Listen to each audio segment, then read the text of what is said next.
Welcome to the Growth and Banter podcast. My name is Blake McCullough, CEO and founder of GMS Media Group, one of Australia's leading digital advertising consulting firms. This podcast is for anyone looking to learn the insights and strategies of industry leaders and how to lead a successful life.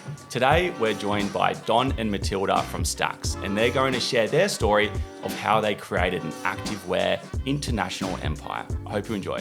Welcome, Don and Matilda. Thank you so much. Thanks for having us. Dude, we're so excited to be here. It's like third time lucky. It is third time lucky, yeah, absolutely. But nothing good ever is easy. I'm glad we can make it work. Today. Thank you for having us. So we're here today to talk about STAX. STAX, is a household brand in Australia. You guys are almost activewear royalty now, worn by the likes of Jennifer Lopez, Megan Fox, and there's quite a cool backstory, of some of which I don't know, but it started over 10 years ago. You guys have also been together for over 10 years. Mm-hmm. You've got over 160 staff. You've got over 10 stores. It's growing internationally, and you've obviously had different periods of growth throughout the time over the past 10 years. So let's start with how STAX came about. And I understand too, it was sort of a different approach when you did first start it, Don. Let's talk about the start of STAX and then also, the decision of, going all in together with it and how that sort of came about. It's funny because when people say it back to us, we have these out of body experiences and we think like you're referencing like the years and the 10 stores and the staff, and Till and I still feel like it's just like these two kids from Perth just trying it out and figuring it out. So like whenever we're having conversations, we always like to express that we're just trying to figure out and learn along the way as well. And I think that's important because when people listen to our story, they think like, fuck, we figured it out and we have the blueprint. Are we allowed to swear on this podcast? Of course, say what you want. Is there a big beep? Don's out of control. No, I think it's important. Like I think people look at our story and they think that as entrepreneurs, you got to have it figured out and you go from step 1 to step 2 and with a systematical plan. But, we've just been winging it along the way for the last 10 years. I honestly think if you have it all figured out at the very start, you're probably not going to start anyway. Yeah, you got to have a sense of naivety, right? You have to, because if we overthink it. Yeah, and if we knew what we knew now and the struggles, who knows if we would have stuck it around for 10 years. And it's our 10th year this year, which is wild. Yeah, someone just thank you. Yeah. Someone just Jade Hannah, one of our oldest customers from day one, messaged this morning reminding us, hey, it's 10 years, this is crazy. So yeah, it's a really good journey. So let's jump into it. Started the brand in around 2012. I was working at a gym back in Perth, and I ended up running a little cafe and turning it into a supplement store. And the supplement store was called Muscle STAX. Mm-hmm. And I built a community in that gym and in Canning Vale. Shout out to Canning Vale, to all our followers from back then. And everyone just started loving the t-shirts that I was making. I screen printed t-shirts, the good old AS color, pop a logo on it, build it up that way. And it just sort of built from there. And then in 2015, that's when I launched the website. And the website at that stage was called staxliving.com because I think the whole idea was to turn this brand into like a lifestyle. So that's where live in. I thought it was cool. I dropped the G. Very hip. And then we dropped the website. We sold product and pre-sale. I think that was quite an innovative approach. We sold product we didn't have. So I would just be DMing people on Messenger and Instagram, be like, hey, want to buy hoodies, want to buy t-shirts, want to buy women's tights, and I don't know why, but people were doing it. People were supporting it. It's because you had a community. Don he's always been so community focused, and this is prior to me meeting him. So back in Perth, I think Perth is very much if you are a Perth business or brand, Perth jump on and they support you. It's very it's very community it's very community focused. And that's something that you really nurtured as well. And that's when I met Don, I realized everyone knew Don, everyone loved Don, everyone was supporting what he was doing. But everyone in Perth, the small little town Perth. Yes. 1 degree separation. Yeah. Or maybe less than that. Yeah, literally. But it's so funny because even you scroll up in some of the DMs, all the way to the top, or people will screenshot me DMs that Don sent, trying to get them to buy a hoodie or something. It's hey babe, want to buy a hoodie? And I'm oh my God, don't scroll back that far. It's so funny. But it was just, community focused right from the very start. And that's something when I met you, I really realized and was kind of blown away by. And I think that's something we've kept for the full 10 years too now. We've got such a strong community, which I would say is the most important part of the whole business. Yeah, I think the key always is to understand, people buy from people. Absolutely. You know, the idea in trade is that, you know, you have something, but who are you selling it to? Like, what are you selling? And when people ask you, like, what do you sell? Like, people will be like, is it product? No, you're selling to people. What do you sell to people? Once you tap People into buying that story. yeah, once you tap into the idea that the transaction is done between you and another person, and you start creating for other people, you create with intention. So, like, the other fundamental key for our businesses, you know, we focus heavily on the product. You know, as much as we built the community in the beginning, you know, I had a very exciting appreciation for product. I did a internship at Nike when I was 16 to 18, and I learned the fundamentals of product. And I was always interested in fashion, and I was doing design in school, and you know, the idea of the product was born through that. But then I sort of focused on the people component in those initial years, and then you just realize when you combine those two elements and you create a great product and you have great people to present it to, that's when I think the business really starts kicking off. Yeah, wow, what a great business and brand to be exposed to, Nike. I know. You know, and pretty absorbing cool. all that knowledge. That's fantastic. And, you know, I think it's funny how you say initially you utilize your inner network. So, you know, I think that's how most businesses sort of validate their product or service before expanding and really going out to the general public. You know, utilize your inner network, then you've got your outer network, then you've got the sort of broad market. You know, I think with you guys going all in together, what moment did you realize that STAX, you know, had to take that transition from, you know, your supplements and sort of, you know, that initial period through to Activewear? And what was the biggest breakthrough there? I think for me personally, it was just being entrepreneurial in the beginning. You know, I've never worked a full-time job in my life. I think I realized this the other day when I was saying this to someone. I've never worked a 9 to 5 Monday to Friday ever. I was always doing multiple jobs. I was DJing on the side, and I was hustling. Like, I was a true born and bred entrepreneur in the sense of being entrepreneurially minded, and that's the way I was born. I was selling. Whenever I tell stories, I think back. I have these like vivid memories of like little parts of my life that all come together. And I remember being in year 3, melting candles around Valentine's Day and putting a stick in it and selling it to the kids in class. It's so cute. I know, it's crayons. It was melting crayons in like little chocolate molds and selling those for coins in school. So I think being entrepreneurial has always been in my DNA. So when I started the whole thing, you know, I was working a job and I found an opportunity through that to sell supplements. Not because I loved supplements, not because I enjoyed nutrition, or I was working in the fitness industry. I loved fashion. I studied a bit of administration of fashion, and just I used what I had at my disposal at the time to start formulating a business and start selling things and building things. So the supplement thing was a great opportunity. You know, I worked at a gym, people needed nutrition. That's when supplementation was peaking at the time, and I saw the opportunity and took it. Through that, you know, I started developing t-shirts, and, you know, people loved wearing the t-shirts. And then that evolved, and I developed a huge passion for the combination of those elements. But things only really kicked off when Till got involved. You know, I remember particularly I ordered these leggings from China, and you know, I didn't have them screen printed at all. I didn't have anything. They were just black, and I photoshopped different color logos on them, and I was trying to sell like a 4-pack. And then I bought this these blue leggings, put my logo on it. It was like multiple colors of blue. And to be honest, I think our true fans that bought them back then will say to you, like, it's retro. It was like one of our people ask for us to bring it back, and I'm like, no, please. Limited edition, maybe on the Leave that 10th in the birthday. past. Literally, it was one of our best styles. But in the same breath, you know, it wasn't really a product that was going to make us millions. And then Till got involved, and she fell in love with the brand when we met. And then that's when things really started kicking off. So it was around 2016, hey? Yeah, but not from the start. Like, I didn't, I started dating Don, and I had no interest in STAX. Like, I thought STAX was like a cute side hustle. My parents are both school teachers. I was quite high up in recruitment, and I thought I'd like have a safe corporate job, and that would be it. I was going to be like the boss bitch, and Don can sell his tights. Like, I thought it was really cute. Yeah, I thought I was going to have a sugar mom. I thought she was going to be like the corporate woman that pays all my bills. But it's so funny because, like, I remember I used to, like, I was working in recruitment. It was very like casual office unless you were going out to like meet clients and things. And so I met Don just because I wanted to buy like powdered peanut butter from his supplement store. And I went in there and it was so expensive, and I like complained about the price. I had no idea like that Don had like a following or a community. And I think maybe that's what like Don was interested in me because I wasn't trying to go in there and get a pair of tights, I had no idea, but got a crush on him, and I started like dressing up for my lunch break. And I think that's when like my recruitment team was like, what is she doing on her, like why is she putting heels on now? And so I'd go in, then Don and I started dating, and I just thought that, yes, I thought STAX was cute. Like I was like, okay, like you do your thing, I'll do mine, like it's fine.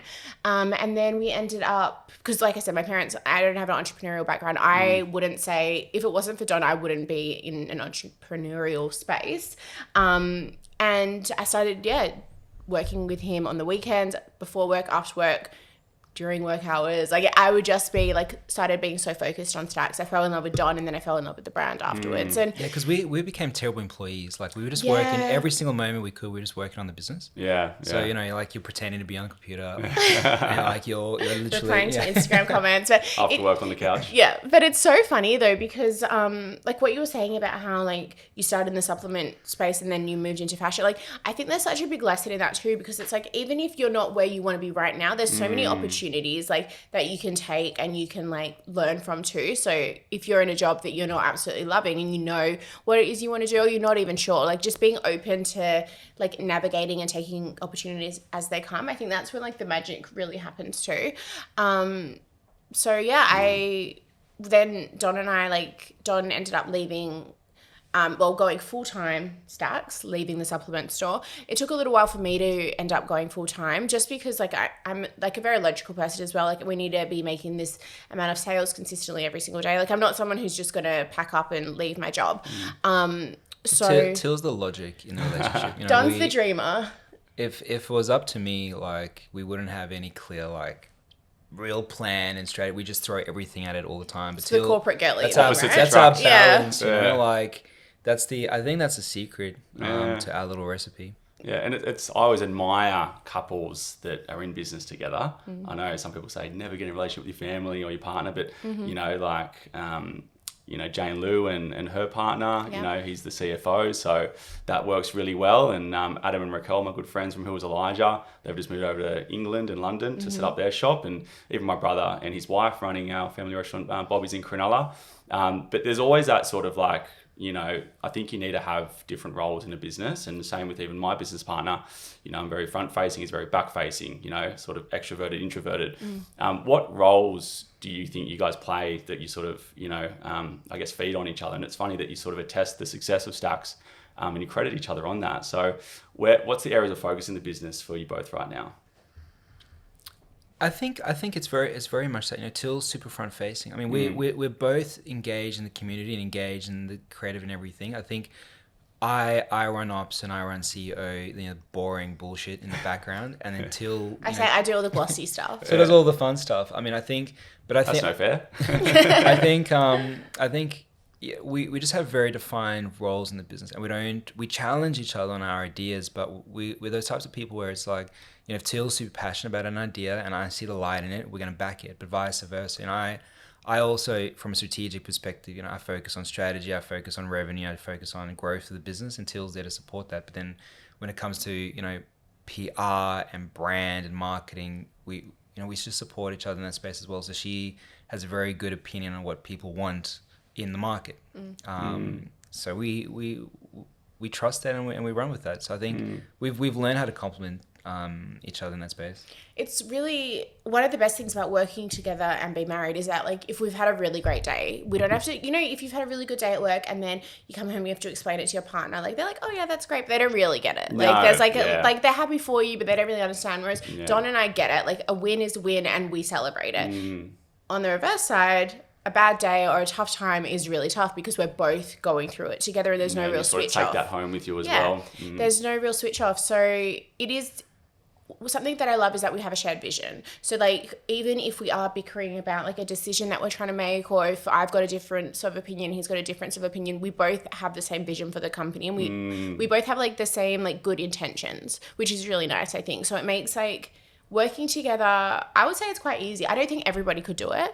I think you need to be a little bit opposite. You can't be like sharing all of the same roles because like you get nothing done. Like if you have to like get each other to agree on every single thing that you do all day, every day. Like that's really just one person doing a job. Do you know what I mean? Yeah. So you definitely need to like have different strengths and different roles. I think the basic, it always just comes down to the basics, just having respect for other people. You know, I think Yes. when we first got together, you know, our relationship is formed on our love for each other, not the business. You know, the business will always come second. Yeah. And I'm very I advocate that in the business. You know, there's situations where I need to leave meetings to be with my family.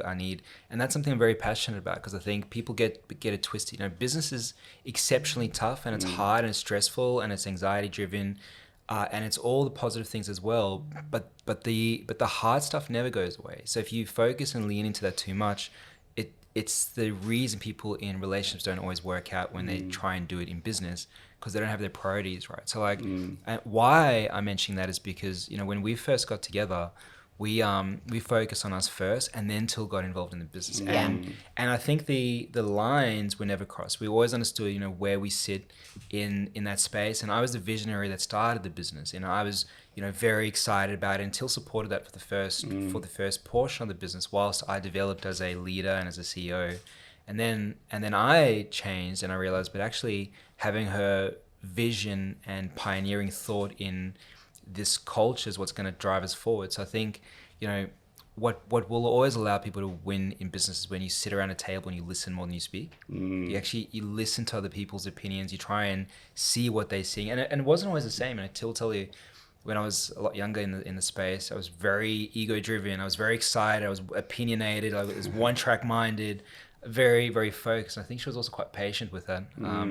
So it blossomed to what it is now, I think. Yeah, and I think It's been a learning. And if you had like maybe a similar background before meeting Don, you know, two visionaries together, maybe that wouldn't have We worked. probably would have clashed. Yeah. Maybe. Well, Maybe. yeah, it's the same. Like a lot of our friends, like I often say to Don, I'm like, you couldn't date and like our business owner friends a lot of the time because you guys would clash. Do you know what I mean? Yeah. Like We clashed when not even dating. yeah. So it's like you definitely do have to like have that balance and like not know where you stand, but like know your roles. Yeah, And for sure. it's the same thing. Like Don said, I was very patient with him. I still think I'm very patient with you, but I was very I'm patient. more Patience is key. Patience is key, Yeah. and just like leaving your ego at the door, I think as well. Like I said, like we have the same vision, so you just have to hear each other out and understand each other. And once you understand each other, you can make like the best decision for the business. Yeah. No, I resonate that with a lot. And you guys have gone through a lot of transitions. You know, yourself, South Africa, were you born? Yeah, South Africa to Perth to now Sydney. Yeah. And then, you know, you're fully focused on online now. You're going into retail, so,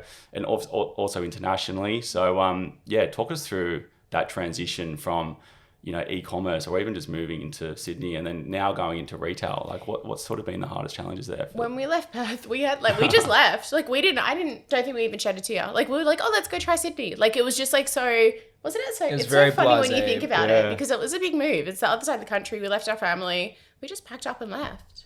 No, I think the fundamentals of business is hard. I was saying this to you before we started. And I think anyone that is looking at what anyone in the e-commerce or business space in general is doing and thinks that it's easy and you can get there, it's crazy. You know, the incremental steps that you have to take to keep building creates a lot of pressure, but you have to be a bit naive to be able to be ambitious to take on the opportunities that present itself, even if you're not sure about it. So I think, you know, when I started the brand, I started in the supplement space and started in the gym. But what actually happened through that period was we kind of lost everything at that point because the gym shut down, and you know we lost the entire supplement business, and that was a really hard phase. And I remember being exceptionally depressed, and that was around the same time Till got involved in my life. So like that was a defining moment where I realized I was struggling to get out of bed in the morning, but the one side of the brain is saying just not worth it, just give up, like you can't do it. And the other side, the ambitious, the exciting, naive side that I think most entrepreneurs can tap into is the one that says, fuck that, make sure you're ready to go, like get up, push yourself. What is it? If you're going through hell, keep going. Yeah, you never want to get stuck. Like someone said this to me. It's the craziest thing because in that very phase, someone actually walked into my shop. He's a motivational speaker, crazy story, but he literally left me with this lesson at the most peculiar time, and he said, when you're going through hell, keep going. The last thing you want to do is get stuck and stop. Yeah, well. So and that always resonates with us. We have another saying where it's like wheels up. The stuff you go through really can can put a lot of weight on your shoulders and hold you down. But people that are entrepreneurial have like this energy inside them. It's like that phoenix that will always push through and win no matter how dark and grey it is. So true. When you have your back against the wall, you have to learn how to pivot and take action under pressure. Yeah. Well, we think about the story. We think about the idea. It's like, well, as you mature and as you get older in the journey, you realize, well, what's the story you're going to tell after you get through this? Yeah. You've seen that meme. We reflect on this quite often. You see that meme where that mine is digging, right? Yeah. And it's like Gold's right there. centimeters away from what if you give up and you don't keep pushing through. Yeah. So we've had many incremental phases like that. I always think of that meme. Yeah, It's really it's a stuck good with one. me, Yeah. We were talking about it yesterday. Yeah, we literally talk about it every day. So awesome. So we have these incremental moments in the business journey where it's like, you go through a hard time, but almost every single time it's teaching you to elevate. So when I first lost everything, that's when I met Till through that transition. And then the next 3 or 4 years of that space where we saw great growth in the formulation of the brand and our relationship, but also our business partnership. Then when that concluded, we realized, well, we kind of felt like Perth it reached its capacity of what we could do. Perth was very young in the e-commerce entrepreneurial space. So we didn't have studios, we didn't have models, it was a really tough space to build a brand. And then we just decided one day, well, cool, let's give it a go. I got a Go to transfer. the bigger smoke. Yes, I got a transfer with recrupment. Okay. My job. So you're still working in recruitment when yes. you moved? Yeah. Okay. So Till still had to pay the bills. Yeah. Yeah, I was paying the bills. And then we decided to pack everything up. I think within 2 months we told our families, like, we're out. And then So yeah. it was November and we're in Sydney by Feb. Yeah, wow. We arrived, we looked on a map, drew a circle around the airport, found an apartment. We realized the eastern suburbs are freaking expensive. So we tried to find something we could afford. Where was your first spot? Our first apartment was in Botany. Okay. Yeah, so it's close to the airport, close to the city. Till still had to work in the city for that one time. Yeah. And then, we arrived, put everything. Our first warehouse was a little storage unit, probably the size of half the size of a bedroom. It had no electricity or a light. I had to pack orders with a head torch. And then we sort of just grew into that space. And, the brand started getting a lot of attention in Sydney, and we were just working every single second. Till was still working full time. Like inverted commas. If my boss asked, then yes, I was. And we made the move to Sydney in 2019. I think it was. Yeah. I could just picture you in the garage with the head torch. It's almost like the meme, right? Yeah, I think that guy had a head torch on, didn't he? I never went in there. Don didn't let me go in there because he's a gentleman, and he had the hard hat, the head torch, no reception either. So he'd pack one order, then walk back out, and then it was like a storage unit. So it was a storage unit, was. And then and it wasn't even the single garage one. It was one of the small rooms that's all we could afford. It was one of the smaller. Yeah. So he'd after every order packed, he'd have to go and reload it, like step outside, reload his phone, go back in with his head torch. Like, yeah, but we made it work. That's what you got to do, it was such a fun time. It's funny because like one of my favorite things to do is watch TikToks of young people starting their brands, and I'm like, they're doing the same journey. Like I'm watching these phases, and I get so excited for them. Like it's just nice that they're documenting it because we didn't necessarily document everything. Funny you say that. I was just going to ask because one thing that, again, referencing Adam and Raquel, my good friends, she said the same thing because they were bottling all their products in a bathtub in their first unit. Yeah. And she said the one thing I could do over would be document more of this early days. Well, you're embarrassed about it in the early days, right? You want to you're trying to sell it. You're trying to sell the dream. You're not too stoked about it. You're not going to sell it. The marketing plan's changed. Everything's different. You want to have this like facade that you're like a bigger business than you are and things like that, but then you look back and you're like, oh, I wish I showed packing the orders with the head torch on and me still in recruitment. But remember, back in 2012, 2013, 2014, no one cared. No one that iPhone. There wasn't even TikTok. Yeah, iPhone 5 or videos weren't really a thing on we were all using Snapchat.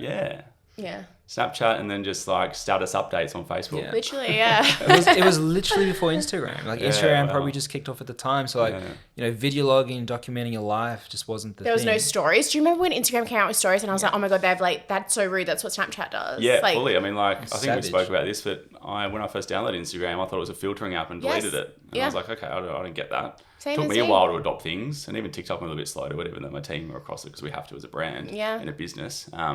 yeah, crazy how things have evolved. Yeah, it's wild. Yeah. But yeah, I definitely wish that we documented a little bit more, even though it'll be a bit cringe to look back now, but it's all part of the journey. We've got some stuff, but it's too cringe to be put out. Yeah. Oh, well, in 10 more years, you'll be able to look back now and go, cool, we've got all this documentation. Yeah. Yeah, crazy. but at that point, some young kid's going to develop a whole new social media thing, and we're going to be like, back in our Yeah, day. fully.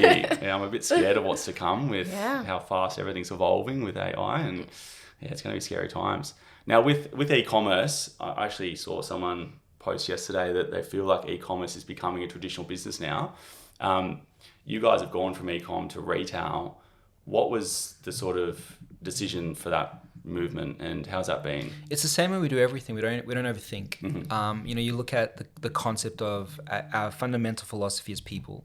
When we think about everything we do, we focus on the people, and the idea we had for stores was activation, and STAX back then we were doing a lot of activations and shows and meet and greets, and any way we could facilitate an opportunity to bring people together and showcase their brand, showcase the lifestyle. That's what we were chasing.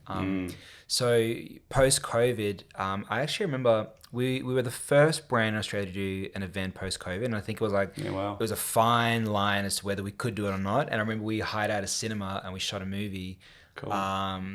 And we brought around 200 people into the space, and that was like a big thing because it was the first time all influencers people could come together and just see each other post COVID.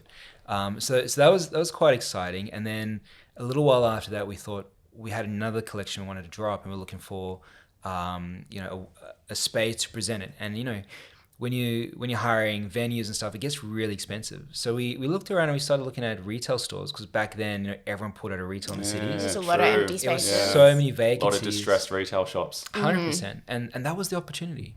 That's one of those concepts in the idea of entrepreneurship and adversity, is that whenever there's an adversity, you can turn that into opportunity. So instead of looking at like venues to hire, we started looking at short-term retail shops just to showcase our product and do a one-off event. Then we started looking around, and I started getting excited about retail, and we thought, okay, let's do a 7-day pop-up, let's do a 14-day pop-up. So we were looking for spaces, and then the agents were showing us all these different spots, and I looked across the road and saw this one spot, and I was like, hey, what's that? He said, oh no, you're not gonna love that, it's too big, it's too fancy, it's too luxury. So we went in, and it was all boarded up. We looked inside, and it was a fully fitted luxury retail outlet that closed obviously during COVID, unfortunately for those guys.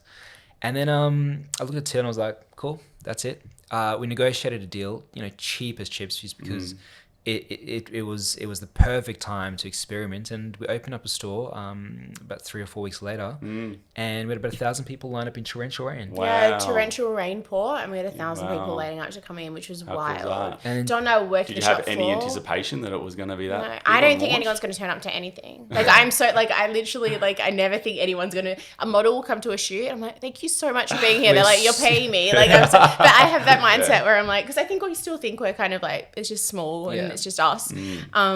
Yeah, we had no idea that many people would turn up. Oh, wow. And literally, Don and I were working the floor. I had the most fun that day. I was like doing the same. I had no idea what I was doing. I was not Never wearing done the right retail in my shoes. life. I was not wearing, like, I was running that floor. But the line just went out the door the whole day. Wow. And that was exciting. Yeah, And then Yeah. we thought, wait a minute, started running the numbers and thought, well, for us to get in front of new people, having the store as a pop-up for physical touch and feel, it just sparked a huge interest. And that was 3 years ago. That was the first one wow. 3 years ago. Yeah. Okay, yeah, no, And- that's a good point there as well. Like, I think we are so consumed in digital, and I think COVID really put us in that cage.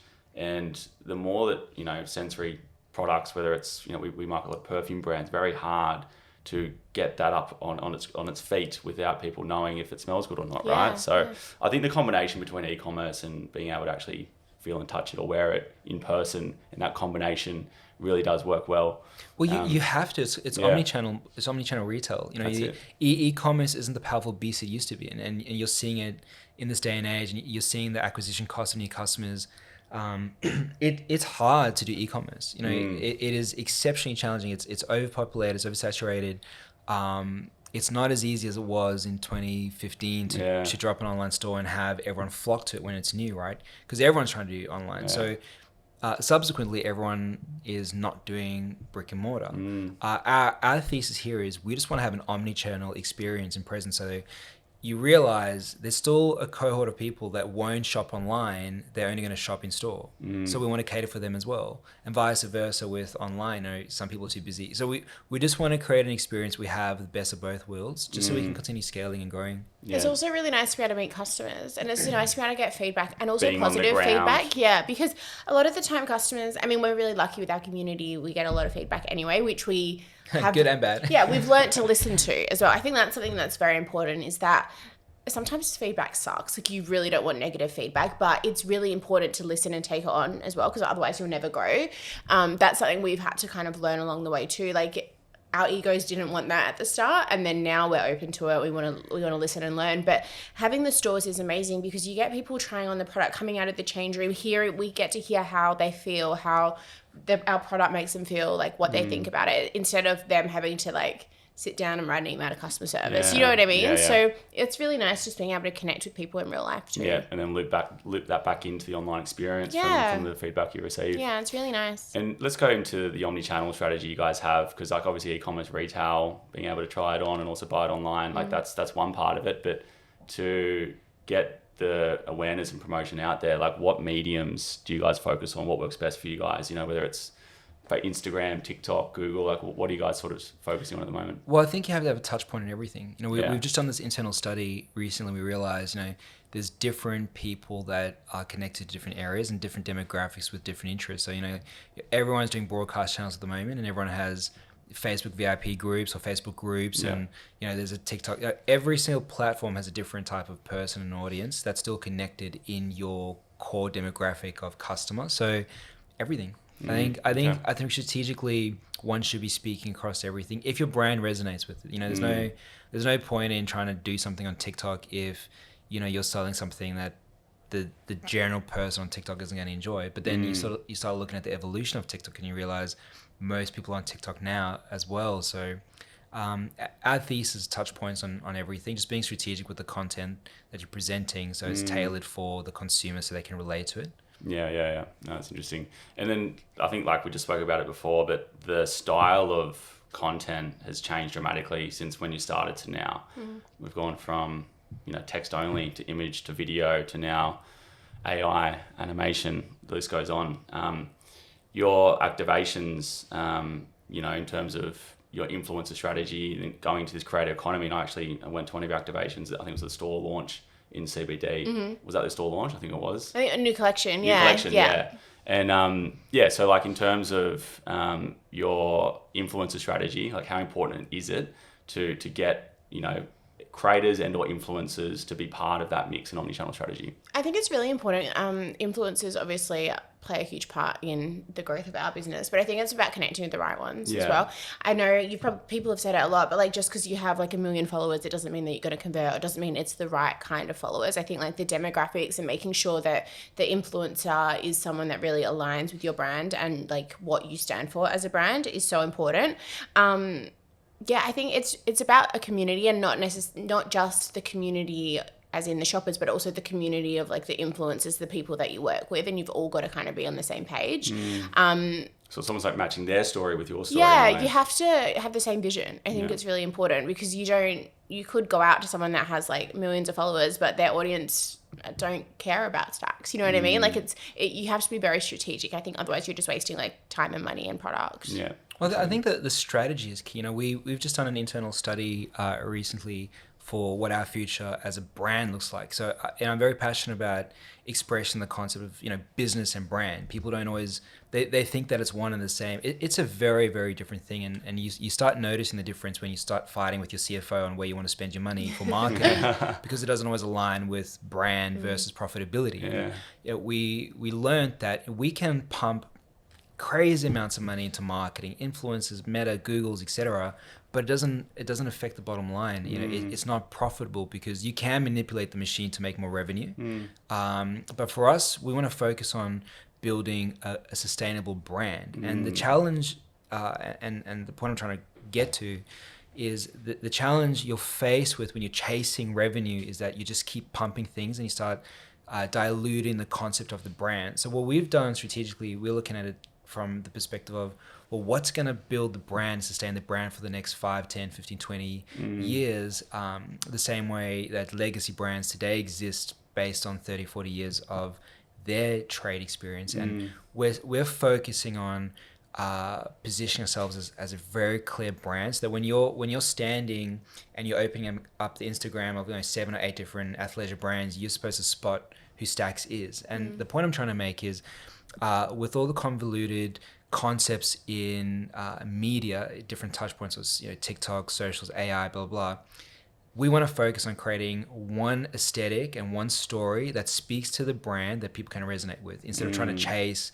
this chaotic circle of just pumping out, because everyone says pumping out content and getting good ROAS and stuff is fantastic, but in 3 or 4 years people aren't going to understand your brand because you've just created 13,000 pieces of different touch points of branding. Does that make sense? Yeah, fully. I mean, I say this a lot. Like when I first started, I mean, I've been doing Facebook ads and marketing, digital marketing. I started in Facebook ads back in probably 2010 when it first started to become a monetized platform. So I've seen the evolution of paid media online since the beginning almost, and then that then going over to other platforms.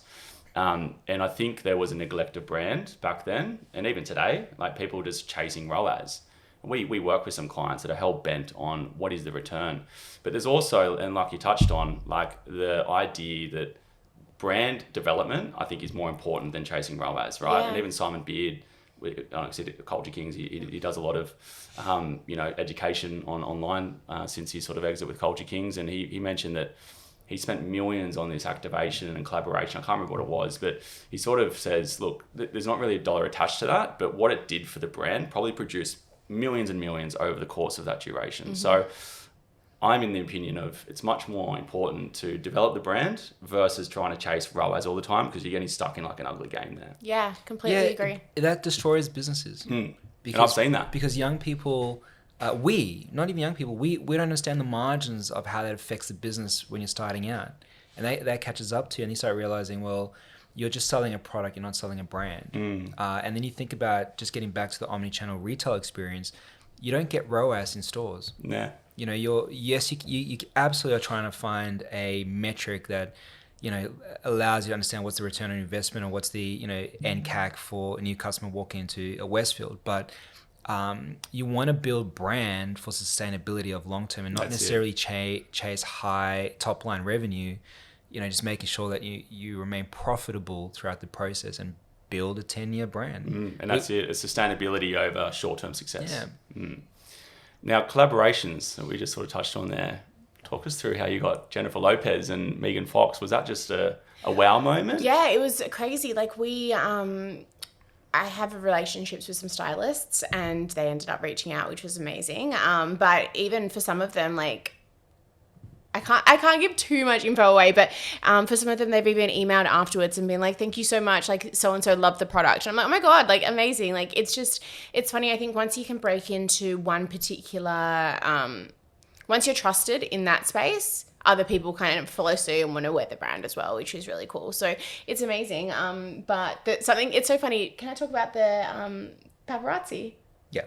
It's so funny that on the day that that JLo posted, someone messaged me on Instagram, and they're like, oh my God, we saw JLo in your stuff. And I was like, thankfully we had a seamless launch. Like we had a new product, seamless collection. We were pretty distracted that day. We were very distracted. So I didn't think, oh my God, like I'll put it on my story. I was like, oh cool, like put that to the side. Let's launch seamless. And then I'll get back to the fact that JLo was wearing our product. So anyway, we launched seamless, and then I went back to it, and I somehow had a gut feeling that like something wasn't right about them sending me these pictures, because they were like, oh my God, like acting like they were just a follower. And it turns out, because you can't just post a picture. So if someone takes a picture of JLo, I can't post it. STAX can't post it. You have to buy the image from the paparazzi. Okay. So what the paparazzi had done, and I mean, fair game, I guess, is how they make their money, is they had posed as a follower of mine. I'm like, hey, babe, we've seen JLo and your stuff, hoping that I could repost them on my story, and then you can end up suing me because I don't have the rights. Paparazzi baiting or copyright baiting? That's insane. So I don't have the rights for the photo. So we ended up buying the photo and we could use it and we went through the correct avenues. But I am actually so thankful that like I had this distraction, because otherwise I would have been like, oh my God, crazy, posted it. Oh my God. And so, that was like... Assuming it was an American paparazzi. Of course. Yes. But like, that's what I mean. Like, you don't hear about that here, do you? No. So, but you get it. Like they have to make money somehow. But it was just like such an interesting... That's insane. It's funny the things that you learn along the way. Like you would never think that there's this whole all these traps. So if you're a celebrity and someone takes a photo of you, a paparazzi, you can't repost it. You can't repost it. People get sued like $500,000, or their Instagram accounts get taken down because it's copyright, because you don't own the photo.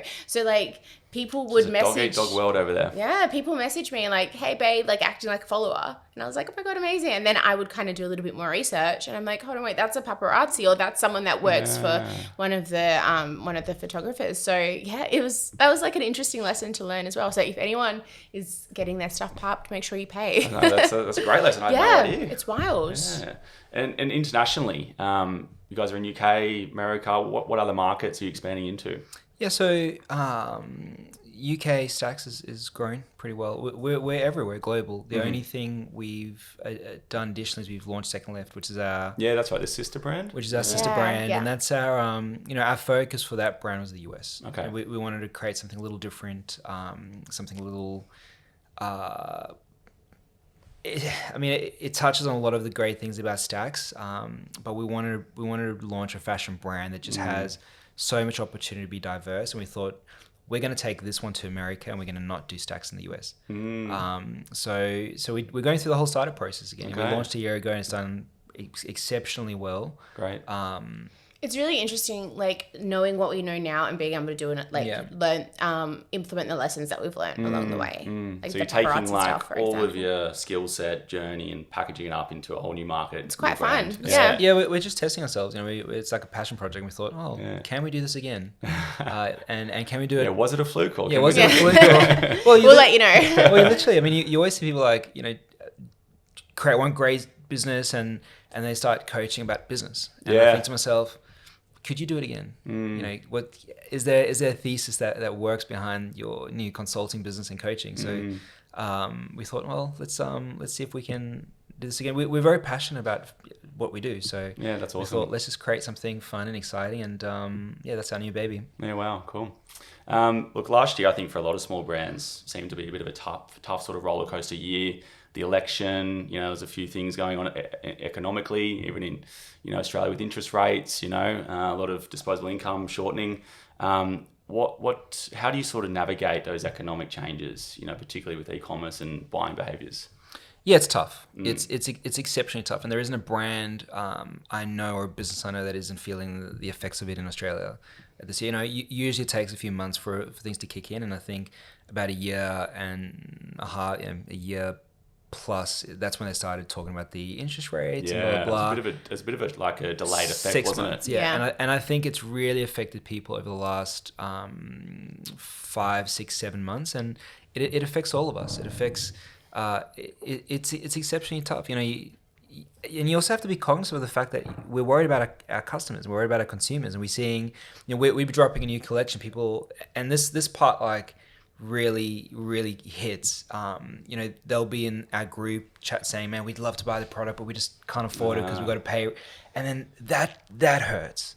And then you sort of realize that this is business and this is economics, and it's not the first or the last thing that's going to happen. And anyone that's experienced, we're all young. This is our first cycle of it. And we speak about first all the time, your first breakup, your first kiss, your first heartache, your first adversity, it hurts. But then you start speaking to mature people that have done this a few times, and they'll say to you, yes, but be prepared, because, this is normal in business, and it's going to happen in 3 or 4 or 8 years again. So make sure you're prepared. And that's what we're trying to focus on. We're not trying to focus on the tough economic experience that we're all facing right now. We're trying to focus on how do we navigate through this and focus on preparing for the next time. So when things pick up again, we're going to be more cautious, and we're going to save more and work through it, and then listen to the customers and think about like, what can we do for them that's cool and incentivized, and are there cool ways we can give back? And it's not always about the transaction of product. You know, we're doing a fun walk on Saturday just to bring people that are struggling together, just to embrace community. Yeah, it's tough. I think everyone's facing it. You just got to pull back and be smarter and be less aggressive in spending patterns. It's also really nice hearing that people have gone through it before, though. I think in like a business journey, I think sometimes you can feel so isolated. You can feel like it's your first, like you're the only person that this is happening to. And it's like we connect with so many people and of so many different like age groups and levels of experience. And that's something we've only really recently done. And in terms of like levels of experience and different age groups, it's so nice hearing that they've been through this like multiple times, or they've seen someone do this, or because like, you know, like first gen entrepreneurs, our parents aren't there telling us like what to do next or what to do in this situation. Like you just have to literally give it a go and hope for the best. So it's really nice to be able to connect with people that have been through something similar before and realize it's not going to be the last time you go through something similar, but you can do better next time. For sure. Otherwise it becomes really isolated. It does. You know, particularly in the beginning. You know, you probably have a big network and also you've got quite a large team now that you're leaning into. How is the sort of the culture that you have to maintain through those tough periods, and you know, getting your team motivated through those tough periods as well? Like what sort of cultural sort of activities or stuff do you do internally with the team to sort of excite them? It's hard sometimes, like when you are like when Don and I are going through something tough and you still have to turn up for the team every day. Like that is tough. And I think it's something that you don't think about like when you first start a business either. You don't necessarily think like you're going to be responsible for so many people. So, you know, we've got like quite a lot of staff now, and when we first started the business, like no way did we think we'd be responsible for them being able to put food on the table for their kids. Like I remember when we would first interview, we would say to them like, don't like, we can't promise that this is going to be a job that can be like a proper salary and things like that. And like, do you remember we would say that? Like, we don't want too much responsibility there, but obviously things change, and 10 years in, it's a bit different. So we are so big on our culture and something that we're so like inclusive and diverse, and we like externally, and we make sure we are internally as well. And I think we're really lucky with the people that we hire, and we've got a fantastic team now. Yeah, it's not easy as well. You know, you're dealing with people that are going through tough times in their experiences, and you realize you just have to have empathy and compassion.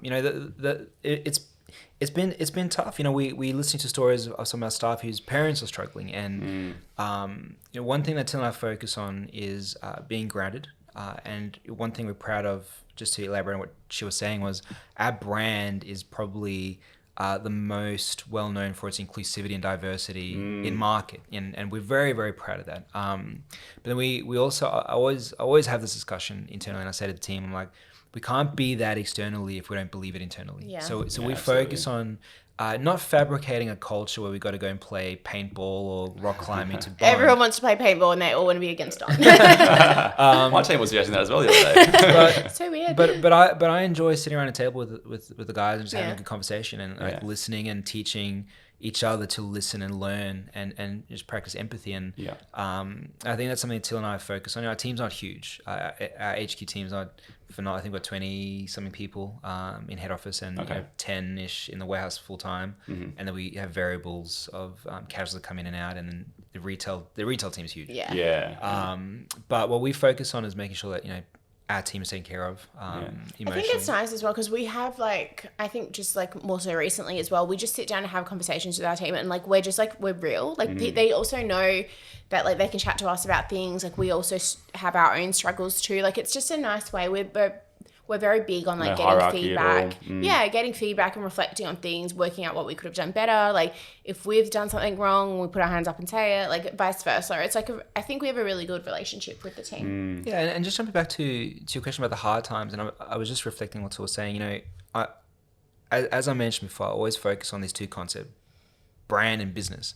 And when things are going great and you have disposable income and you can throw cash at marketing, you can be creative. You can absolutely focus heavily on brand and doing all the fun things. When things are hard and you're a first-time business operator, CEO, director, whatever you want to call it, when it's hard, it's the best time for you to sit back and focus on running the business, because you have to look at the profitability. You have to look at, well, how many times does the office need to be cleaned? How many different types of milk can we afford for the staff?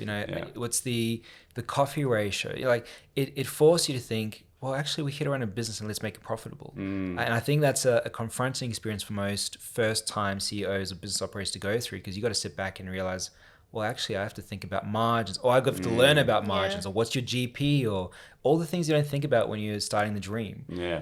When you've got your little hard hat on with a light and you're picking orders. And then you have to have a conversation, and like we were like, well, we probably have to take a big cut in our salaries for this period to make sure that the business is thrive, because we open up all these retail stores. Yeah. The capital that's required to go into that. Something has to give. Yeah. Something has to give. So there's an absolute navigation that I think that every single entrepreneur that started a business that has been doing it for 10 years plus would have had to go through at some point in their economic cycle. It's almost inevitable. It is. Yeah. And then the cool thing there is, if you listen to enough stories of entrepreneurs that have done great things, the comforting thing that we always take from it is every single one of them have had to go through a similar adversity. Yeah. They build a business and it does exceptionally well, and then goes through these challenges because you realize, well, their foundation wasn't built to sustain, the economics, and then you go through rebuilding. But then you start connecting with brilliant people. Yeah.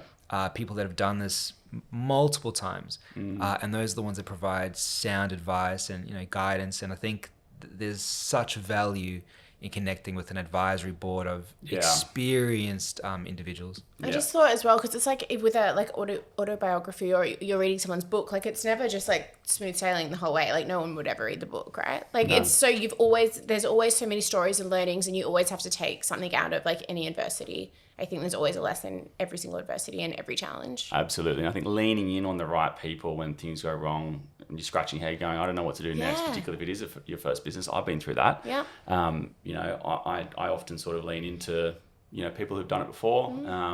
It doesn't necessarily have to be a business advisor. It could be someone in the industry that's done a similar business to you. But in terms of like how you guys lean in, because sometimes running your own show, it's hard to sort of get advice of other people. You sort of, everyone's looking at you, but who do you look at? So like, who are some of the key people or networks you guys surround yourself with to sort of lean in on? Yeah, I think our advisory team is quite a it's a private group, and I'll share this idea with you.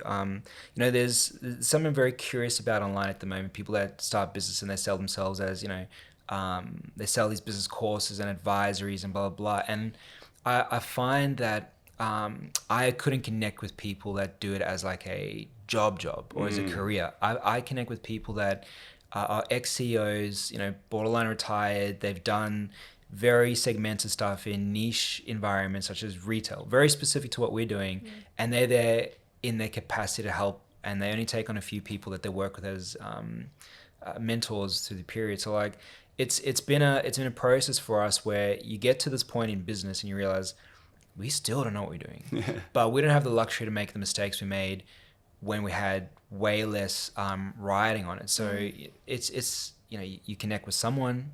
We hired a CFO who's has a wealth of experience in business, in retail, and these people are like 50 years of age plus, where the average of our office is like 23, 24, and I'm the oldest goat in the office at that point. Now I'm sitting at a table with very young. It's crazy because I'm sitting at a table with super experienced people. So what I always share to people in our cohort or our peers is that seek experienced people that have done what you've done 4 or 5 times, and they're not in their late 30s. They're 50s plus, because their contribution back to you is pure passion, not profit. Yeah, and they're not giving you advice because it's transactional. They're doing it because they actually want to give you value. It takes a lot, though, I think, as well, to actually accept it. Like like I said before, you have to leave your ego at the door in these things. Like you have to be able to be like, no, I don't know how to do that, or like, sure, we've been in it for 10 years, but we've still got so much to learn. Like that, even just like saying that, it takes a lot, because I think a lot of the time you can be like so egotistic and like, my business, I know the best, I know how to do this the best, but like, there's other people out there. You should never be the smartest person in the room, right? Yeah, absolutely. And it's not so you sort of look at it this way. You look at like Jeff Bezos's, Elon Musk's, all these crazy people. They have a group of advisors around them at any given time, And I think that when we think about it in our age group, we think that, we're not good at what we're doing. Like to Till's point, like the ego thing kicks in. But most experienced entrepreneurs are always going to have a group of senior advisors around them so they can analyze and assess the situation and provide sound advice. Not control you or not teach you how to do anything. These guys aren't here to teach us necessarily. They're there to provide sound advice on how to operate based on experience. They analyze the market. They have first-hand experience in different areas. So it's a very different experience than buying a template online or buying a course of how to run a business. And that's something I'm very excited about and passionate about at the moment, because that's our current phase that we're going through. And I'll share this transparently with you. Going into retail and taking the risks of what we're doing currently in the business is exceptionally overwhelming for us as first generation entrepreneurs. And I literally got emotional with Till yesterday morning, and I said, I just don't know if we can do it. I just don't know if I have it in me to keep pushing through. And then we took a moment and we were like, well, we systematically are working through everything we can to push the business forward and set it up, and we have all these great people around us, and you start peeling it back and get over your feeling of being overwhelmed, and you're like, fuck yeah, man, we're on the ride of our lives, and it's so excited. The growth is insane, and it's important to have those check-ins. It's funny though. And then yesterday was an amazing day. Yeah. Like after you, like sometimes I feel like, because Don and I are both big on mental health, and sometimes it's just checking in with each other and having that conversation and sharing how you feel. Again, egos aside, and just being so honest, talking through things, and then you realize like things are pretty good. Like you're doing all the right things. Yesterday was a great day. Like just like being able to like transparently have that conversation. And again, it's one of the perks of working with your husband or your wife. That's it. And I'm sure when you break it down, you actually list, the amount of support you have in your team, your inner network, your friends and family, and of course your support, professionally. There's a lot of people there to lean in on. So sometimes you do feel like you're alone, but when you break it down, no one is truly independent, right? Well, totally. that being vulnerable to the people in your environment is actually a sign of strength and encouragement, because it allows people to step up and support you. It doesn't compromise your leadership. When I'm saying to the team, guys, I don't have the answer to this right now, but I'm going to find it. Or guys, I don't know how we're going to do that, but let's work it out together. Or we're having an interesting idea with product right now. The purchasing strategy for our product turn for our business is so complex with retail and growth and international markets, etc. I'm like, I literally sat with my head of product yesterday, and I'm like, geez, I don't know how we're supposed to forecast for the next 6 months. I can't sit here and guesstimate anymore based it on intuition. We got to base it on facts and strategy. So I'm going to find someone that has the expertise to do this. Instead of just saying, hey, let's do it this way. And in the back of my mind, I'm like, fuck, I don't know what I'm doing. You're vulnerable and you're sharing this idea, but we always conclude with like, we're going to find the solution together and work through it together. So I think showing the vulnerability and showing that you don't have all the answers is an absolute sign of strength. And I think we don't have to have an ego and pretend that we know everything. Sometimes as entrepreneurs and business owners, you have to jump off a cliff and build a plane on the way down, Yeah, it's so right. Flight or fight. Yeah. In terms of like, back on the culture, you guys sounds like a phenomenal team, and, giving back to community and stuff like that. Who's the good cop and bad cop in your hiring process, and who does the firing? Or do you have independent? It's an interesting one. We do everything. Okay. I always say, it's brutal to say, but like, if I hire, I fire. I don't believe in bringing on anyone else to mitigate that. I think if things aren't working, I'm gonna look in your face and be like, well, this is why it didn't work out, or whatever it is. But Till has a recruitment background, and I'm an emotional thinker. I base everything on intuition. Till bases everything on logic, and so we know that when we've made our worst hires, it's because I never consulted with Till and she never got the final say. And when we've made our best hires, it's because Till and I worked on it together. Yeah, well. I think it's funny, good cop, bad cop though. I feel like I'm more good cop. I don't really manage people. Yeah, but it's just because you're the fun. I'm the fun one. I have to have the hard conversation. I guess everyone's big sister. I guess there can be two good cops. Yeah, totally. No, but some of the staff think they're smart because they're trying to like play on mum. They're trying. If they're trying to get something over the line, they'll like get into Till's ear about it. Yeah, I find like sometimes with staff, we're pretty flexy. We've only got a small team in Sydney, 10, 15 overall, so we're still a small team overall, but give an inch, take a mile. You got to set boundaries. Yep. And I think like it must have been a bit, I don't know, again, what your working policy is like, but during COVID, the transition from like before then it was Monday to Friday. There was no ifs or buts. Every organisation had quite a strict work rhythm. To now it's like some organisations, a friend of mine works in an insurance company, they're 100% remote. So like, how do you play on that, sort of giving a bit of leeway, but also having those boundaries in place? Yeah, it's so crazy because like you said, we were 100% in office, then COVID happened, and we still had a really small team, so it didn't affect us like too much in terms of like not having staff in the office, and it was just really nice, I guess. But like post that, like no one wanted to work in the office, and that actually was really hard for us to hire too, because we were like, no, we need you in the office. And only recently have we decided that we can trust people to work from home. Like if you, not all the time, but we do like at least one day a week or a couple of days depending. But I think you have to just adapt to the times as well. Yeah. And if you're hiring good staff, you're hiring good staff to work wherever they are. You know what I mean? You have to trust the people that you hire. Yeah, it's a balance. You want to be cool bosses, but we, the stakes are high. We have very high expectations in our business. We run a really cool brand. If people want to work for the brand, the expectation is 110%, nothing less. So we foster that culture, and it's for some people, it's not for some people.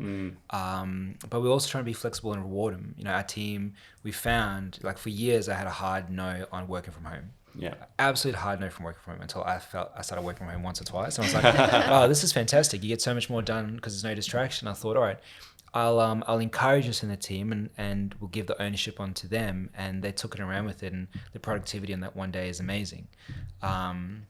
So it is a bit of give take, but we still make sure that Till and I are very communicative. We work and sit with every single team member that we have the ability to connect with, and we give so much energy and love to them, and you have to empower them to grow and give them the responsibility. Like I said to them, like if it's not working out, if the compliance isn't there, if the efficiency isn't there from working from home, like we'll take it away. Yep. That just means they reply to Slack so much faster. On days when they're not in the office, they are on. I'm glad you guys use Slack. Yes. It's great, isn't it? It's great, yeah. Slack is Bible. We were on Skype only like a few years ago. I was a bit slow to Slack, but Slack's amazing. Yeah, Slack is I don't think you could really do the whole virtual, management if you didn't have a system like Slack. The internal comms are so important. Yeah, absolutely. Yeah. Now, I think there's a bit of an art and science with growing such a substantial team, both of which are retail, some of which are probably in office and warehouse and that. Is there certain like personality tests or any sort of questions that you ask? Like what are some of the non-negotiables through, your hiring? What about the thing that my dad said? Do you remember? Yeah, I think, so the short answer is no. Okay. The short answer is Till and I, we clear about what we're looking for, and we just try and find good people in the market. One thing I think we did, about a year and a half ago is we probably went too fast, too hard, and we just went massive on like, recruiting, bringing in a big team, scaling too fast. So we've really contained that over the year that transpired after, and we started consolidating, working on, the internal structure, making sure the machine operates. I think we thought like in a department, we need 4 people in this department, so let's hire 4 people. Whereas it's like they didn't really have the necessary roles or anything. We just thought like numbers, this is how many people we want, bring them in, work it out. But that's not really... Well, we just experienced exponential growth. So we just, again, first generation entrepreneurs thinking, all right, well, you hire for demand and let's build these teams, because I Googled what an org chart looks like. And, how many staff should we have? The marketing team needs this and blah, blah, blah. And you realize... the efficiency just isn't there. And then you start looking at the profitability of what you're spending, and it just doesn't match and weigh up. And you start realizing, the personalities don't work, it becomes chaos, and there needs to be strategy and thoughtfulness. And my encouragement always to, people going through growing businesses, small, slow, take your time, maximize that role, hire for demand. So we reverse engineered that, and it's working exceptionally well. But to Till's point, one thing that we always focus on internally in our into hiring process is this idea of you can have the best resume on paper. You can have worked at all the best businesses, done all the greatest things, but if you're not going to have our back, it's not going to work, because we want people that are going to ride. When shit gets tough, when deadlines are tight, we want people to be so embracive and connect. And we learned this based on a YouTube Till's dad shared with me, because he was a school principal. I don't know how he applied it to his hiring, but the idea there is like in the Navy SEALs, you can hire, you can go through all the training, and you can imagine like these people are the cream of the crop. they are the smartest, most physically brutal, psychologically stable. The training you have to go through to be a SEAL is insane. I don't think there's anything like it. But the fundamental piece at the end of the process that they have to answer when they want to decide whether they're going to bring this person onto the team is, will this person have my back? Because you can imagine, like, if you're in this shit and this person is going to step up for you, like, it's a waste. Like they are absolutely not going to provide any value in that time. So we always look for that. Like, will this person really add value when it's necessary? Like when our back's up against the wall, when we need people to step up. And fostering that idea in our culture, I think, has been fundamental. Yeah, you got to have that inner respect, right? Like if you have someone in there that's just not respecting you guys, it only takes one person to be toxic in that environment. You're so right. Yeah. And I think everyone goes through it as well. The hard lessons you learn with having the wrong people in your team can be very detrimental. Yeah, and I think everyone's different. I think, I'll often have the conversation with someone. I'm like, I just don't think you're happy. Yeah. Go, it comes down to like the honesty and the transparency as bosses that we have with people too. Like Don will say, like, "Are you happy here?" Like, fully. Yeah, but it's not humans. But it's not a character assassination, because I believe in everyone we hire. Yeah. Otherwise, when I brought them in, like, I see the value in them. I see.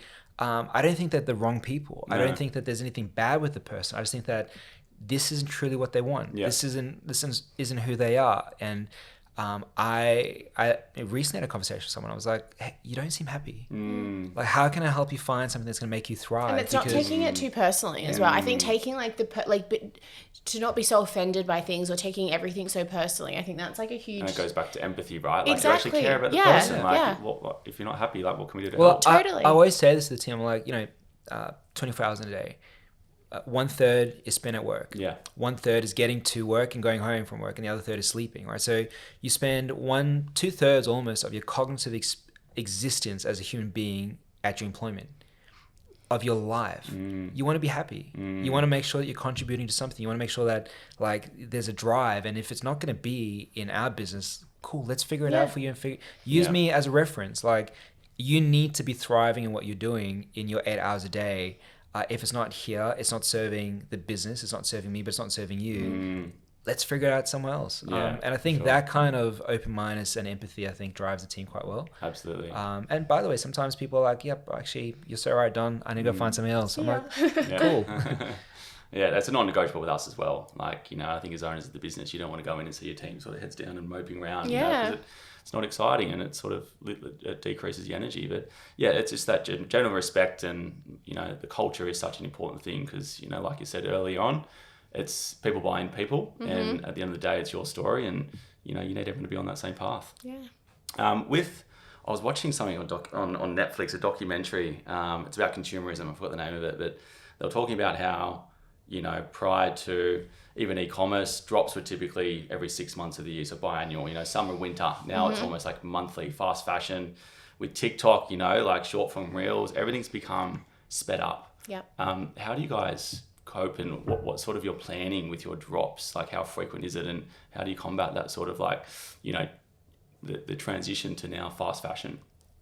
It's tough. And what makes it tough for us now is, like, when you're scaling as a business and when you have more retail stores, you've got to have new product in. Like, the drop component of e-commerce is completely different for us. So we traditionally would drop something cool every month or every 2 months, like a really big drop, really big sellout. But our brand has, because it's become more of a lifestyle brand and so synonymous in the Australian market, and it's that household name, everyone just wants a piece of something from the collection at all times. So we have our BAU, and our women's leggings, our black leggings, are exceptionally famous. Like, we've got two fabrics that we focus on, so Premium Seamless and Nandex that we pioneered, and that just sells regularly every day. So it's not attributed towards a drop, but then people still get excited about, like, that fashion element of having something new from the collections. And then when you open retail stores, you have to make sure that you have something new in store every week. You have to make sure that that your windows are dressed with something exciting, because if the customer has been there the week before, when they walk by again, they want to see something new to come, so they can come back in. So it's like creating more content, right? Experience, it's like, So it's a completely different strategy that we're trying to figure out, to be honest. But yeah, it's tough because the complexities with that is, it affects your cash flow as well, because you have to constantly buy a new product, and our SKU range is huge. I think we're probably still the only brand that does an entire collection of 9 size runs. Yeah, Double we're XS. the first brand in Australia to go from extra small to size 4XL, which is a size 4 Australian to a size 24 Australian. Yeah. So it's a lot of SKUs. Yeah. And we are so proud of that fact, but the complexities that's associated with that when it comes to production and housing the product in stores, and it's quite a conundrum. So we also understand why a lot of brands don't do that, but for us fundamentally, like we're not a brand if we can't cater for that. It's of no use to us to exist if we can't have that. So we're trying to navigate, in our stores, how can we physically keep one product and have 9 size runs in it, and then make sure we're buying enough constantly for the 10 stores and for e-commerce and global, and conundrum that stay tuned. We're working through. When I have the answers, we could do part 2. It was like, I think it was like Zara on that same documentary. It was like Zara has like 20,000 new designs a year or something like that. There was another brand that had like over 1 million. I can't remember. Wow. So it's just like insanity stuff. Yeah, it's crazy. Yeah. And then you have to practice, ethical practices as well. That's right. You don't want to have wasted. It's an interesting one. I mean, we're going through the study of packaging and paper, and where can we reduce the waste, and what's the opportunity for us to figure out different ways to ship the product, because we do imports constantly. It's you understand when you work in it why there's a lot of limitations in it, but we're still trying to push the boundaries of trying to do the right practices where we can. Yeah, it's a universal problem. I think it was something like 2.5 million shoes are created every hour globally. Wow. And the products today, a lot of brands are just creating it so it is disposed so people can rebuy it. Even these phones, they're made not to last. So it's a massive problem that I think... I thought it was always a coincidence when a new iPhone comes out and mine starts playing up. Apparently they're making them so that they've changed the screws, so even repair centers can't even fix them. You're just meant to shuck it. Yep. There's glue in between it as well, so when you take it apart, it all breaks. So crazy times. What without giving too much away, what's sort of the next 3-5 years look like for you guys in STAX? I think the next 1 to 2 years is absolutely brand. I think we're very content with our growth, and we're content with what we've done, and obviously growth is entering new markets and scaling, but based on what I said earlier, we want to focus on making the brand the coolest brand to buy into. Focus on ring fencing that idea, and then we'll go again on exponential growth on stores and new markets globally. Our entire focus is really making sure that the brand is super powerful. Yeah, cool. We have some very exciting collections. So we launched a new collection a couple of weeks ago in a new fabric called Airlight, which everyone just went absolutely crazy for. It sold out at VIP launch. We've got another launch this week, which we're so excited for. Same fabric. We're just really excited about the product and the things that we're doing, and we want to. We've kind of coined it as our new era of wellness, and that's nice. that's the vibe that we want to be in. Such a societal shift now as well. I'm seeing it across all ages that there is a bit more health conscious focus going on right now. More of a lifestyle. Yes. Yeah. Absolutely. So. Well, I'm definitely due for some more. We got you. I definitely don't have enough. We've got lots of new men's stuff coming as well. Awesome. I believe. Yeah. So, I'll have a look. Yes. Now I think just to sort of end before we go into some more hobbies and interests and stuff like that. But what advice would you give aspiring entrepreneurs or other businesses sort of wanting to create a brand, or even brands that are sort of stuck at the moment? What advice would you give, having been through a lot? I think always revert back to why you started what you've done and what you're trying to do. And if you found areas of success in the business that worked early on, get back to that. Don't chase. I think the biggest challenge you have in the social media society while watching people thrive is that you think that you have to chase that trajectory. So you focus on, top line revenue. I'm very focused on this idea that, people don't study the profitability of the business, and they see the articles, made 100 million, made 50 million, made 10 million in 12 months. The hooks on TikTok. Yeah. I made 10 million in my first year of business. It doesn't matter. What's the profitability of the business? Yeah. What's the bottom line? Did you sustain a good, make $500,000, make $10,000 and have a good profit line and be happy. I think that would always be my current message.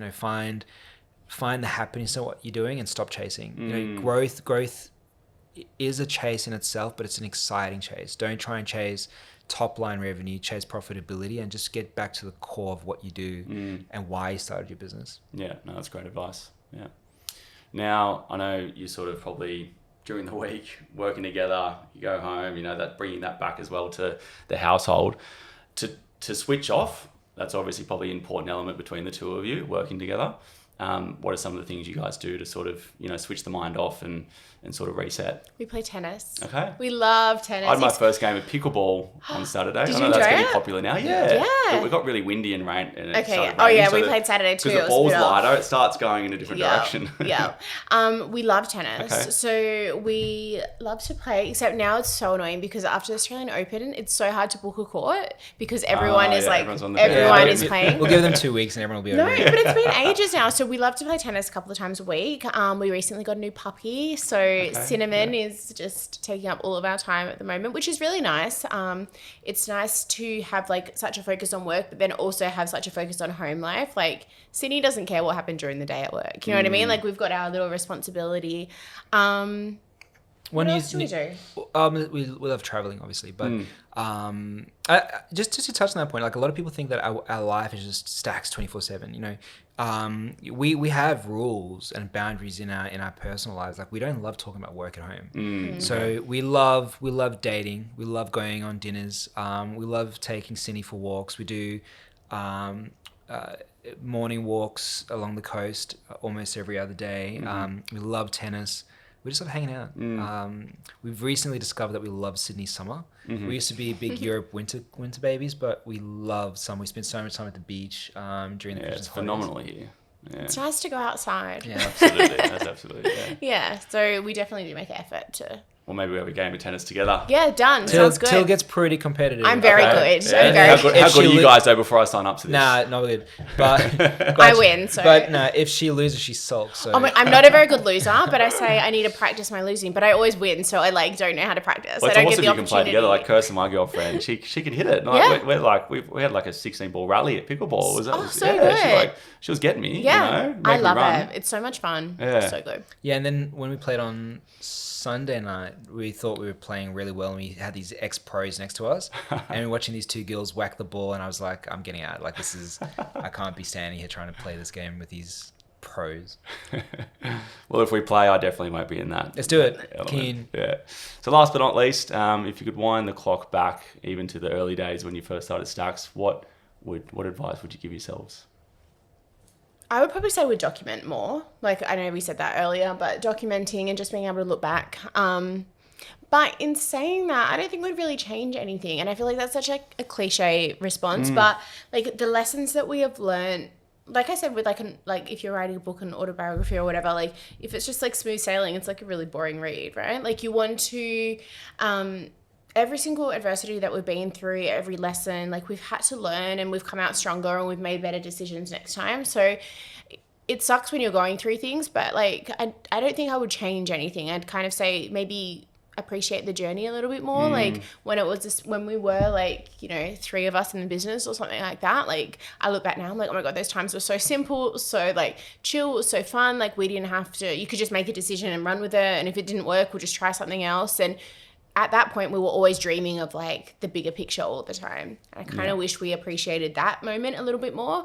But in the same time, if we did spend too much time appreciating that, maybe we wouldn't have grown too. Yeah. So Yeah, I think when the business started taking off, I think we were mature. We weren't just that naive. So I think Tim and I have always been grounded and present. We've always called each other out on our shit, and we never wanted to get too ahead of ourselves. And you know, when I think about what advice I'd give myself back then, I don't think it would be anything. I would just be like, it's not that deep. Not everything that serious. Yeah. Like, you know what? You can lose it all tomorrow, and it's fine. You'll be fine. Yeah. Don't let your stresses steal your peace, but don't let your wins inflate your ego. You know, find that balance always and just operate from that space. You know, like you gotta take the wins and the losses, and life's exciting. Enjoy the people around you. You know, have your guards up, but we don't really look at like, you know, that hindsight thing. You just no regrets. just be present and enjoy this moment, enjoy this podcast, enjoy meeting new people and being excited about the journey. Like the journeys is such a fun, and you guys will know this, like anyone that's doing something will realize like the process is better than the destination, because you will arrive, you'll make your first million, you'll make your first 10 million, you'll make your first 100 million, and it's like, okay, well, what's next? You'll buy your dream car, and it's like, these things don't bring satisfaction. What brings satisfaction is the journey of the incremental stages of growth and development of you as a person. And that sounds so annoying to listen to when you haven't done, like when you haven't reached what you think, but it's so true. It's so true. It's like, it's always what's next, right? Yeah. Unfortunately, it's human behavior to sort of always want to tackle the next thing, and if you're not enjoying the journey, you know that you're never going to arrive at the destination that you thought it was. Yeah, so true. Yeah, and I think I would conclude that idea by just saying I'd encourage people to check in on their mental health. You know, I'd probably say to myself, you know, make sure you're checking in on your mental health along the journey as well. Make sure things are put into perspective. Just you're not carrying stuff that isn't going to serve you along the route. Yeah, absolutely. Yeah. Well, guys, thank you so much for sharing your story. It's been great to chat. Thank you. I'm very excited to see, you know, what the future holds for both of you and STAX, and excited to get some new gear. Thank you so much. you. Thanks for having Thanks us. for the opportunity. Appreciate it. Thanks, guys.